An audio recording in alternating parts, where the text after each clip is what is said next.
आप सभी को मेरा नमस्कार। तो दोस्तों, आज मैं आपके लिए इस वीडियो में गणेश जी भगवान की कहानी लेकर आई हूँ। तो प्रेम से बोलिए गणेश जी भगवान की जय हो। दोस्तों, एक समय की बात है। एक गांव में एक माँ और बेटी रहती थी। माँ गाय चराने जाती थी। एक दिन माँ ने बेटी से कहा, बेटी आज तेरे और मेरे लिए एक रोट बनाकर तैयार रखना। मैं गायें चरा कर आती हूँ, फिर तू और मैं दोनों साथ में गणेश जी महाराज की पूजा करेंगे। बेटी ने माँ के नियमित एक रोट तैयार किया। इतने में गणेश जी भगवान एक जोगी का वेश धारण कर आए और बोले कि माई भिक्षा दे दो। बेटी ने कहा, मेरा रोट तो अभी सीखा ही नहीं है। तो जोगी महाराज ने कहा, फिर मैं जाता हूँ। बेटी ने सोचा, जातक को कभी खाली हाथ नहीं जाना चाहिए, और उसने माँ के रोट में से किनार खांडी करके जोगी महाराज को थोड़ा रोट दे दिया। माँ गाय चरा कर आई। बेटी से बोली, मेरा रोट कहाँ है? खंडित रोट देकर माँ बावली हो गई। वो घी रोटो दे, रोटी मैली कोड़ दे कहती नगरी में घूमने लगी। बेटी डर के मारे पीपल के झाड़ पर बैठ गई।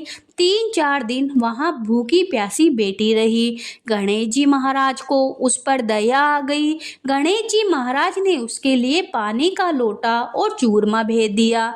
एक दिन एक राजा का कंवर शिकार खेलने आया और उसी पीपल की ठंडी छाया में बैठ गया और बोला, कितना अच्छा होता कि पीने को थोड़ा पानी मिल जाता।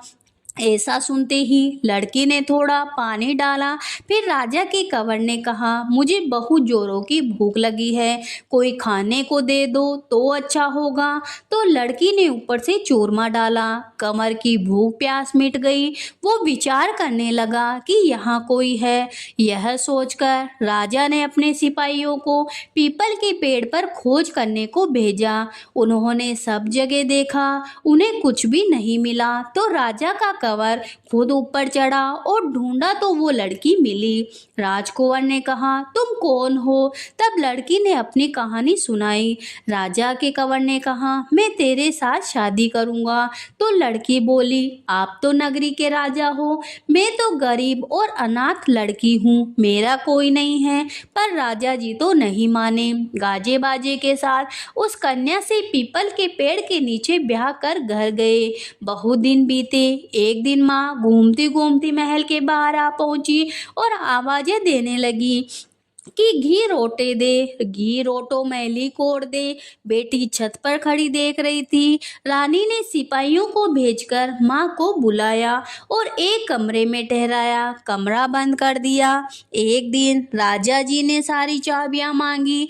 रानी ने 6 कमरे की चाबियां दी, पर 7वें कमरे की चाबी नहीं दी। राजा ने जिद करके 7वें कमरे की चाबी लाकर 7वां कमरा खोला तो आगे सोने की शिला देखी। राजा ने रानी से पूछा, यह सब क्या है? रानी ने कहा, यह मेरे पीहर की भेंट है। राजा बोले, हमको आपका पीहर देखना है। रानी ने कहा, मेरे पीहर नहीं है, आप तो मुझे पीपल के पेड़ के नीचे से ब्याह कर लाए हो। राजा हट करने लगे तो रानी ने गणेश जी भगवान से विनती करी और 1.25 पहर का पीहर वासा मांगा। और राजा रानी पीपल के पेड़ के नीचे आए। वहां सारा कुटुंब समाया था। कोई कहे मौसा जी आए हैं, कोई कहे जीजा जी आए हैं, कोई कहे फूफा जी आए हैं। राजा रानी का अच्छा सत्कार किया। राजा को परिवार देखकर बहुत आनंद हुआ। एक पहर पूरा हुआ। रानी घर चलने को कहने लगी। राजा बोले, इतना बढ़िया ससुराल इतना जल्दी नहीं छूटेगा। अब तो रानी कुंवर की चिटकुटी काटने लगी, उसे रुलाने लगी और कहा, मेरे तो कुंवर रो रहा है, आप राजा जी जल्दी चलो। राजा रानी को पीहर वालों ने खूब दिया और खुशी खुशी विदा किया। जल्दी में राजा जी अपने पैरों की मोचड़ी और घोड़ी का ताजना वहीं भूल गए। थोड़ा आगे जाते जाते ही राजा को याद आई तो सिपाहियों से कहा, रथ को वापस घुमाओ, मेरी घोड़ी का ताजना और पैरों की मोचड़ी वहीं रह गई। रानी कहने लगी, इतनी सी चीज के पीछे वापस क्यों जाते हो? इतना धन उन्होंने दिया है। राजा ने एक न सुनी, पीपल के नीचे गए और देखा वहां राजा जी का सामान पड़ा था। पत्ते उड़ रहे थे पर कोई परिवार वैभव नहीं था। राजा जी बोले, रानी ये सब क्या है? रानी बोली, मैंने गणेश जी भगवान से सवा पीहर का पीहर वासा मांगा था। मेरी तो एक ही माँ है जिसका रोट खंडित होने से वो पागल हो गई। घूमते घूमते महल के नीचे आई तो मैंने उसे बुलाकर कमरे में बंद कर दिया। उसकी सोने की शिला हो गई।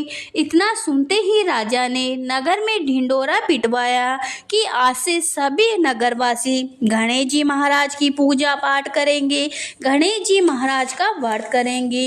हे गणेश जी महाराज, जैसा आप रानी पर प्रसन्न होकर उसे सवा पहर का पीहर वासा दिया, उसका मान बढ़ाया, वैसे आपकी कहानी सुनने वाले, हुकारा भरने वाले सभी की मनोकामना पूरी करना, सभी पे अपना आशीर्वाद बनाए रखना। तो प्रेम से बोलिए, गणेश जी भगवान की जय हो।